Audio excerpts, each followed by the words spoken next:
భక్తుల కష్టాన్ని తీర్చలేదా హనుమంతుల వారు? బోలో హనుమాన్ జీకి.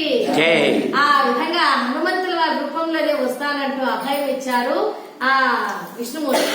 అందుకనే రామావతారంలో వాళ్ళు వెళ్తూ ఉన్నప్పుడు, ఇలా సీతారాములు వెళ్తున్నప్పుడు ఒక వైపున ఆ పరమేశ్వరుడు కూడా ఆ రూపంలో, హనుమ రూపంలోనే అక్కడికి వచ్చేస్తారు. అందుకనే ఆ రామ భంటుగా ఆ రాముల వారికి ఎన్ని సేవలు చేయాలో, ఎన్ని కార్యక్రమాలు చేయాలో, ఎన్ని సలహాలు ఇవ్వాలో, ఏ విధంగా కార్యరూపం దాల్చితే ఆ సీతామహాతల్లిని, సీతామహాసాధ్విని వెతకాలో, ఎక్కడుందని చెప్పాలో, ఇవన్నీ ఇట్లాంటి కార్యక్రమాలు. అంతేనా, ఇక్కడి నుంచి అయోధ్య నుంచి లంకకు వెళ్లాలంటే అంత 7 యోజనాలను దాటి ఏ విధంగా వెళ్ళాలి, ఎవరు వెళ్తారన్నప్పుడు ఆ హనుమనే వెళ్తారనమాట.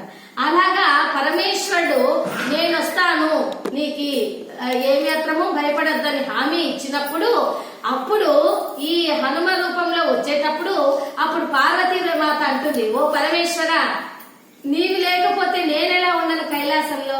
ఎందుకంటే ఎక్కడ పరమేశ్వరుడు ఉంటాడో అక్కడ పరమేశ్వరి ఉంటుంది. ఆయన ఏ రూపంలో వస్తారో ఆమె కూడా ఆ రూపంలోనే వస్తుంది. ఆయన ద్రాక్షాయనుడిగా వస్తే ఆమె ద్రాక్షాయనిగా వస్తుంది.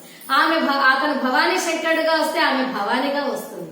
ఆయన రామేశ్వరుడుగా వస్తే ఆమె రామేశ్వరుడుగా వస్తుంది. ఇలాగా పరమేశ్వరుడు ఎక్కడుంటాడో పార్వతీ మాత కూడా అక్కడే ఉంటుంది. కనుక ఓ పరమేశ్వర, మీరు లేని నేను ఉండలేను కనుక నేను కూడా మీతో పాటు వస్తాను అని.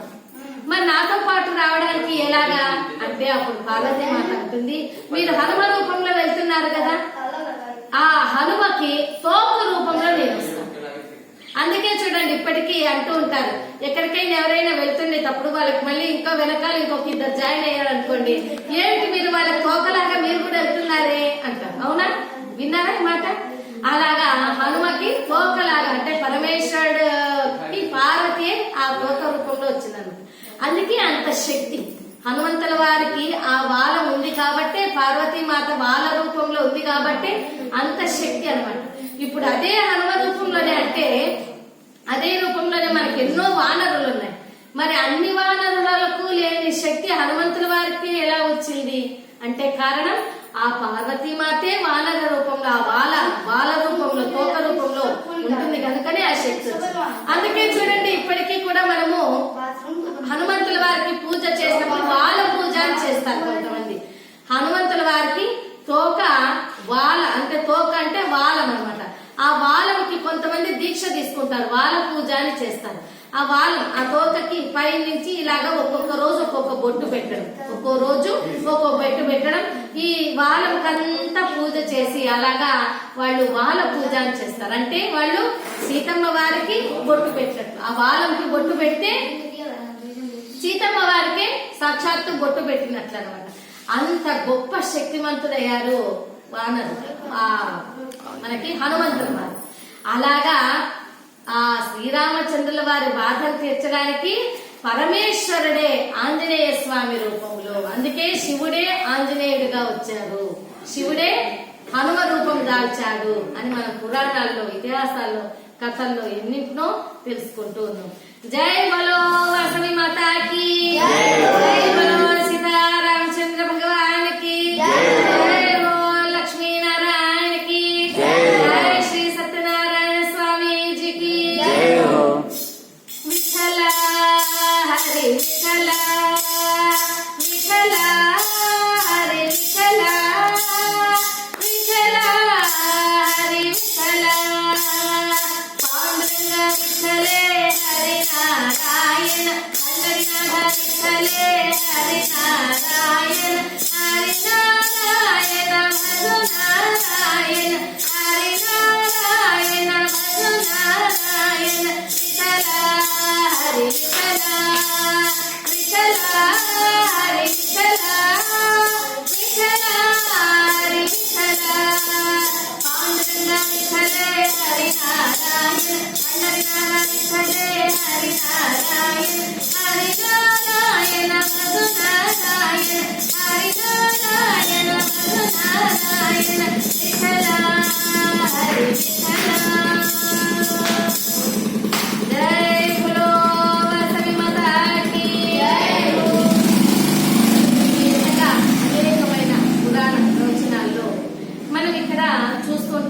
ఈ నైమిషారణ్యంలో చక్ర తీర్థము అని అంటాం. తీర్థం అంటున్నాము, చక్ర తీర్థం.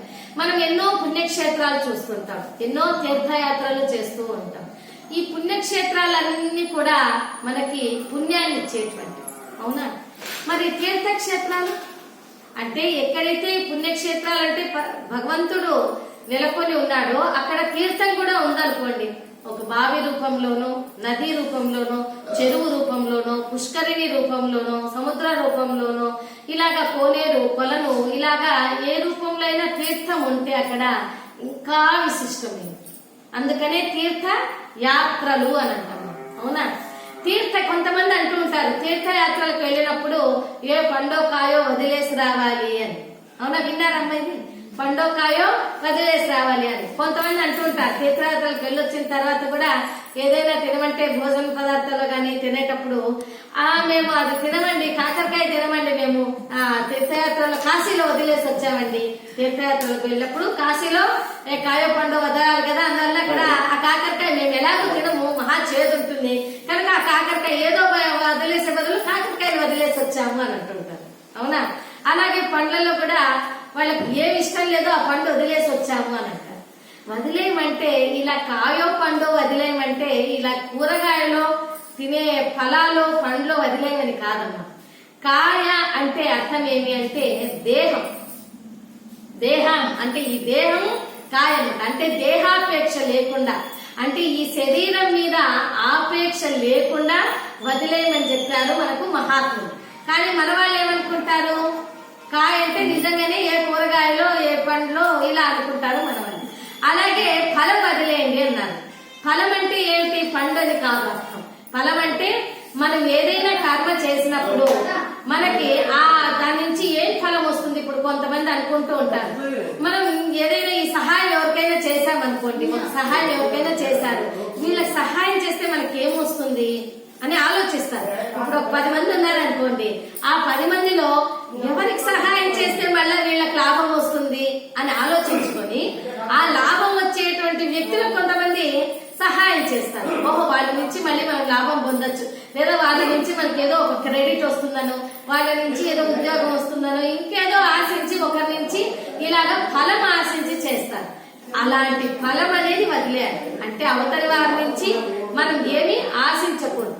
అంటే భగవంతుడు భగవద్గీతలో అయినా కూడా మనకి ఏం చెప్పాడు పరమాత్ముడు, కృష్ణ పరమాత్ముడు అంటే మన కర్మ చేయాలే గాని ఆ కర్మ నుంచి వచ్చే ఫలాన్ని ఆశించకూడదు. మనం కేవలం కర్మ నిమిత్తమై కర్మ చేయాలి. చూడండి, భగవంతుడైనా సరే కర్మను ఆచరించారు. రాముడైనా, కృష్ణుడైనా, మన వాసవి మాత అయినా ఎవరైనా కూడా ఒక మానవ జన్మ తీసుకున్నప్పుడు వారు అన్ని కర్మలను ఏ విధంగా కర్మలను ఆచరించి చూపించారే కానీ ఆ కర్మ నుంచి వచ్చే ఫలాన్ని ఆశించారు. ఎప్పుడు కూడా ఆ కర్మ నుంచి వచ్చే ఫలాన్ని ఆశించకుండా కేవలం మన మంచి కర్మలే, సుకర్మలే. మనకి 18 పురాణాలు ఉన్నాయి కదమ్మా, అష్టాదశ పురాణములు అంటాం. ఆ పురాణాలకు కూడా పుట్టినిల్లు ఈ నైమిషారణ్యం. ఎక్కడైతే ఇప్పుడు మనం ఉన్నామో ఈ నైమిషారణ్యంలో ఇక్కడే 18 పురాణములను వ్యాస భగవానుల వారు రచించినది ఈ నైమిషారణ్యంలో. అష్టాదశ పురాణములను తర్వాత ఇంకా 18 ఉప పురాణములను కూడా వ్యాస భగవానులు ఇక్కడ ఈ నైమిషారణ్యంలోనే రచించారు. ఈ పురాణాల సారాంశం అంతా కూడా ఏమిటి? ఒకరిని బాధ పెట్టకూడదు, మనము ఏ విధంగా కూడా ఇతరులను హింసించకూడదు అనేది మనము ముఖ్యంగా తెలుసుకోవాలి. మనం చూస్తుంటాం ఈ నైమిషారణ్యంలో కూడా దేవాలయంలో వ్యాస భగవానులకు కూడా దేవాలయం ఉందన్నమాట. ఎక్కడైతే ఒక పెద్ద వేదాలు, మనకి వేదం అంటాం కదా, ఋగ్వేద, యజుర్వేద, సామవేద, అథర్వణ వేదాలు, ఈ 4 భాగాలుగా పెద్ద వేదం అంతా కూడా పెద్ద పర్వతాకారంలో ఉంది, ఓ పెద్ద రాశిగా ఉంది. అప్పుడు ఆ వ్యాస భగవాన్లు అనుకుంటారన్నమాట, ఇక వచ్చే కలియుగంలో ప్రజలకు అంత ఆయుష్ లేదు, అంత శారీరక బలము లేదు, అంత మేధో బలము లేదు, ఆ విధంగా వాళ్ళకంత జ్ఞానము లేదు. అన్ని ఒక్కొక్క యుగానికి తగ్గిపోతూ వచ్చినప్పుడు ఈ చివరి కలియుగంలో మనకి తగ్గిపోతూ వస్తాయి కనుక పాపం భక్తులంతా, ప్రజలంతా ఇబ్బంది పడతారు అని వాళ్ళు వ్యాస భగవాన్లు ఈ 18 పురాణాలను 4 భాగాలుగా విభజించారు. ఆ 4 భాగాలే మనకి ఋగ్వేదము, యజుర్వేదము, సామవేదము, అథర్వణ వేదం ఈ 4 భాగాలుగా విభజించినటువంటి స్థలమే, పరమ పవిత్రమైనటువంటి స్థలమే నైమిషారణ్యం.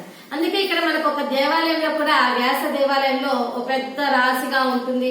వేదాలంతా కూడా ఇక్కడనే మనకు విభజించారు. వ్యాస భగవానుల వారు అని అక్కడ ఆయన విగ్రహం కూడా పెట్టి పూజలు అందుకుంటూ ఉన్నారు. ఒక గురుస్థానంలో వ్యాస భగవానుడు అంటే ఆయన మనకి భగవంతుడే సాక్షాత్తు వ్యాస రూపంలో వచ్చారు.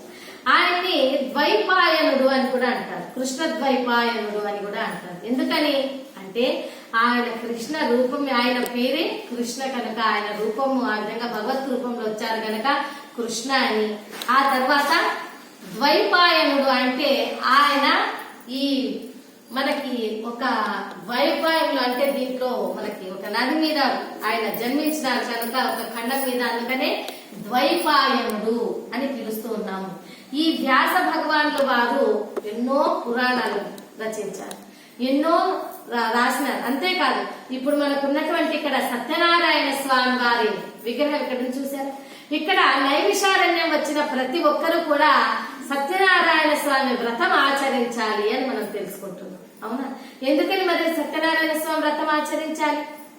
ఎప్పుడు ఆచరించాలి అంటే ఈ నైమిషారణ్యంలో అయితే ఏ విధమైనటువంటి తిథి కాలము ఏ విధంగా కూడా మనకి సంబంధం లేకుండా ఏ తిథి రోజైనా, ఏ వారమైనా, ఏ నక్షత్రమైనా, ఏ కాలమైనా, ఏ సమయంలో అయినా కూడా మనము ఇక్కడ సత్యనారాయణ స్వామి వ్రతాన్ని ఆచరించవచ్చు ఈ నైమిషారణ్యంలో. ఎందుకనగా కొన్ని లక్షల మంది మహర్షులకందరికీ కూడా సౌనకాది మహర్షులు అంటే సౌనకుడు వారి యొక్క శిష్య పరంపర వీళ్ళందరూ కూడా సౌనకాది మహర్షులందరికీ కూడా సూత మహర్షి వారు తెలియచేసింది ఇక్కడనే ఈ నైమిషారణ్యంలో. అందువల్ల ఈ సత్యనారాయణ స్వామి వ్రతము తెలివి చేసిందే ఇక్కడ. సత్యనారాయణ స్వామి వ్రతం మొట్టమొదటిగా ఆచరించింది ఈ నైమిషారణ్యంలో కనుక ఈ నైమిషారణ్యంలో తిథి కాలములతో సంబంధం లేకుండా ఎప్పుడైనా ఆచరించదగినది ఒకే ఒక వ్రతము సత్యనారాయణ స్వామి వ్రతం. అందుకే ప్రతి ఒక్కరు కూడా సత్యనారాయణ స్వామి వ్రతాన్ని తప్పకుండా నైమిషారణ్యం వచ్చిన వాళ్ళు ఆచరించాలి. బోలో సత్యనారాయణ స్వామి. మనము ఇక్కడ ఏ విధంగా అయితే సత్యనారాయణ స్వామి వ్రతం ఆచరిస్తున్నామో అలాగే మనకి ఇంకొక స్థలం ఉంది సత్యనారాయణ స్వామి వ్రతం ఆచరించేది. ఎక్కడ మరి? కార్యక్రమం అన్నవరమున వెలసిన దైవం ప్రతి ఎంట కొలిచే దైవం అని అన్నవరం అనేది కదా. ఆ అన్నవరంలో కూడా సత్యనారాయణ స్వామి వ్రత కథను ఆచరిస్తారు. మనం ఇప్పటికీ సత్యనారాయణ స్వామి కథల్లో వ్రతం జరిపేటప్పుడు 5 కథలు చెప్పుకుంటాం కదా. ఆ కథల్లో కూడా మనకి మొట్టమొదటి ఏమొస్తుంది? నైమిషారణ్యమున సౌనకాది మహర్షులందరికీ సూతుల వారు తెలియజేసిన విధంగా అంటూ మొదలవుతుంది అన్నమాట. ఆ నైమిషారణ్యమే ఇది. ఆ సౌనకాది మహర్షులందరికీ కూడా సూత మహర్షుల వారు ఎంతో గొప్పగా తెలియజేసిన వ్రతం.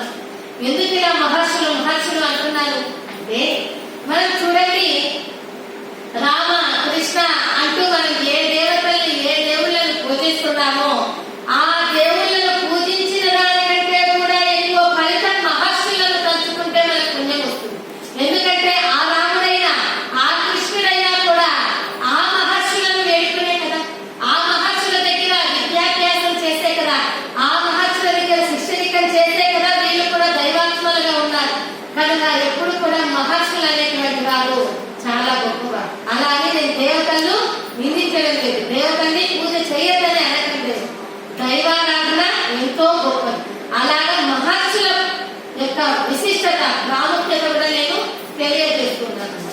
ఇక్కడ సత్రయాగం జరిగినప్పుడు ఈ నైమిషారణ్యంలో 12 సంవత్సరంలో అనేక మంది మహర్షులందరూ కూడా వశిష్ఠుల వారు, భరద్వాజుల వారు, ఇలాగా గొప్పగా కనక సనందానందుల వారు, సూతముల వారు, సౌనకాదుల వారు, ఇలా ఎంతో గొప్పగా మహర్షులందరూ కూడా ఇక్కడ వచ్చేసారు అన్నమాట. ఆ మహర్షులందరినీ కూడా మనం ఒక్కొక్కసారి నేను తెలియజేస్తాను మీకు. ప్రతి మహర్షి పేరు మీరు కూడా మళ్ళీ పలకండి. ఎంతో గొప్ప మనకి పుణ్యం వస్తుంది. ఎందుకంటే మనకంటే ముందుగా ఈ మహర్షులందరూ ఇక్కడ చూడండి, వాళ్ళు ఆచరించిన తపస్సు, వాళ్ళ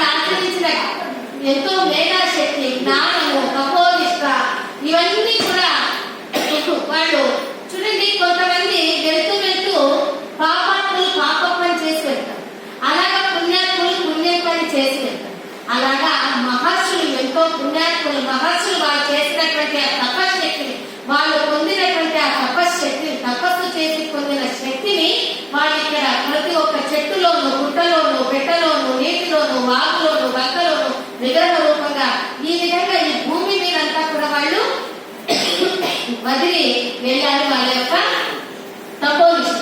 ఆ విధంగా ఇప్పుడు మనం ఒక్కసారి ఆ మహర్షుల పేర్లను తలుచుకుందాం. మీరు కూడా ఆ మహర్షుల పేర్లను మళ్ళీ నేను చెప్పినాక మీరు కూడా పలకండి. ఓం ప్రభాకరాయ నమః, ఓం మౌద్గల్యకాయ నమః, ఓం ఆత్రేయాయ నమః, ఓం వాయువ్యసాయ నమః, ఓం కణివాయసాయ నమః, ఓం గోపకసాయ నమః, ఓం వాసుదేవసాయ నమః, ఓం పౌండ్రకసాయ నమః, ఓం సత్యవ్రతసాయ నమః, ఓం జగకర్ణసాయ నమః, ఓం పరాశర్యసాయ నమః, ఓం శ్రీవత్సాయ నమః, ఓం మైత్రేయాయ నమః, ఓం పవిత్రకాయసాయ నమః, ఓం పౌలస్యసాయ నమః, ఓం పూతిమాషసే నమః, ఓం బుద్ధబోధసాయ నమః, ఓం కన్నత్వసాయ నమః, ఓం సనకసాయ నమః, ఓం మానసాయ నమః, ఓం అగస్త్యాయ నమః, ఓం సుతీక్ష్ణన్యాయ నమః, ఓం జలత్కారసాయ నమః, ఓం పల్లవసాయ నమః, ఓం గాఘ్రసాయ నమః, ఓం వృష్యశృంగసాయ నమః, ఓం పింగళసాయ నమః, ఓం ఆచార్యసాయ నమః, ఓం యాజ్ఞవల్క్యాయ నమః, ఓం వటుకసాయ నమః, ఓం పుండరీకసాయ నమః, ఓం సుందరసాయ నమః, ఓం దుర్ధనదాయ నమః, ఓం కౌత్ససాయ నమః, ఓం దైవల్ఘసాయ నమః, ఓం ప్రిజకసాయ నమః, ఓం కౌశికసాయ నమః,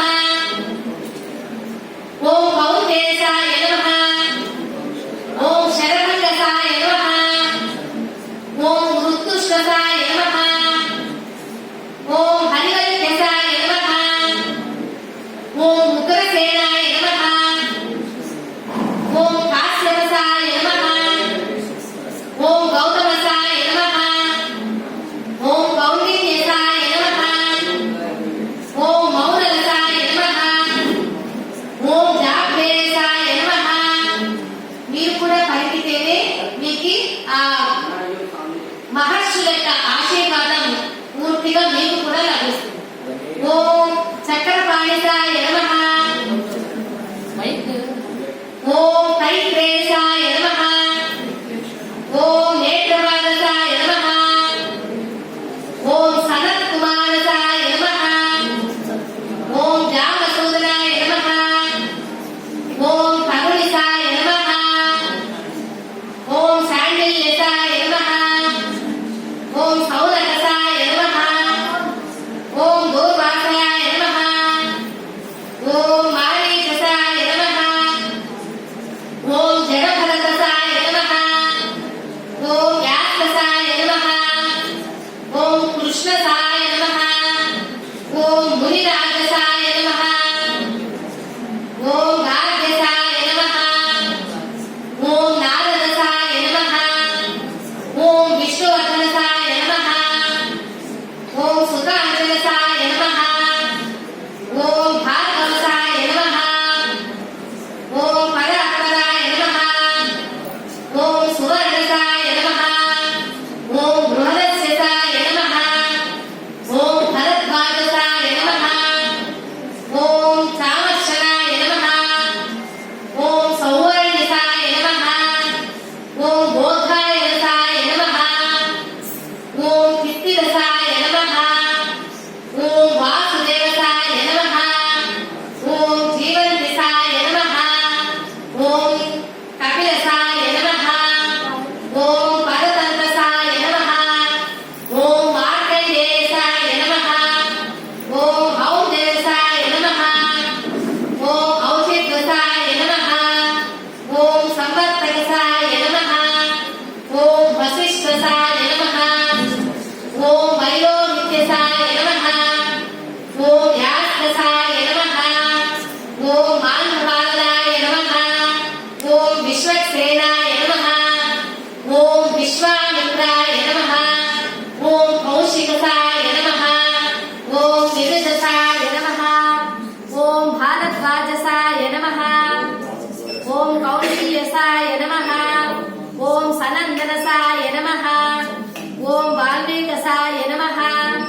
ఓం జావాలిసాయ నమః. ఓం వరుణసాయ నమః. ఓం శుక్లసాయ నమః. ఓం సుబ్రహ్మణ్యసాయ నమః. ఓం దేవరాతసాయ నమః. ఓం శౌచేలసాయ నమః. ఓం శార్గరధనాయ నమః. ఓం కపీశనాయ నమః.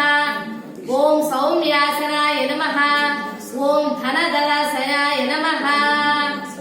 ఓం శ్రీ గోత్రోద్భవ ఓం శ్రీ మహాఋషి దేవతాభ్యో నమః. ఈ విధంగా మనం మహర్షులందరినీ తలుచుకుంటే వారి యొక్క ఆశీర్వాదం మనకు నిండుగా వారు అనుగ్రహిస్తారనమాట. భగవంతునికి కూడా దక్ష ప్రజాపతుల లాంటి వారికి కూడా ఆ మహర్షుల యొక్క ఆశీర్వాదం ఉంటుంది. ఎందుకంటే వీళ్ళంతా కూడా బ్రహ్మమానస పుత్రుడు. సాక్షాత్తు బ్రహ్మదేవుడు అంటే విష్ణువు యొక్క నాభి కమలం నుంచి ఉద్భవించిన వారు బ్రహ్మ. ఆ బ్రహ్మదేవుని యొక్క మానసం నుంచి జన్మించిన వాళ్ళు, అందుకనే బ్రహ్మ మానస పుత్రులు అంటారు. ఈ బ్రహ్మ మానస పుత్రులు ఈ ఋషులంతా. నేను ఇప్పుడు మీకు కేవలం 102 మంది ఋషుల పేర్లే ఇప్పుడు చెప్పాను. కానీ మనకు కొన్ని వేల లక్షల మంది ఒకప్పుడు ఈ నైమిషారణ్యంలో వచ్చి తపస్సు చేసిన పుణ్యభూమి, యోగ భూమి ఈ భారతదేశంలో ఉన్న ఈ నైమిషారణ్యం. చూడండి, చాలా మంది ఏదైనా వేరే లోకంలో, ఇంద్రలోకం కావచ్చు, మరి కైలాసమైన, వైకుంఠమైన, ఈ లోకాలలో ఒకరికొకరికి ఘర్షణలు జరిగినప్పుడు, గొడవలు తగాదాలు జరిగినప్పుడు వాళ్ళు ఏమని నిందించుకుంటారు ఒకరికొకరు? నువ్వు పో భూలోకానికి అని చెప్పించుకుంటారు. అవునా? ఎక్కడికి పోమంటారు? ఏదో నువ్వు కైలాసానికి వెళ్ళు అని చెప్పించరు. నువ్వు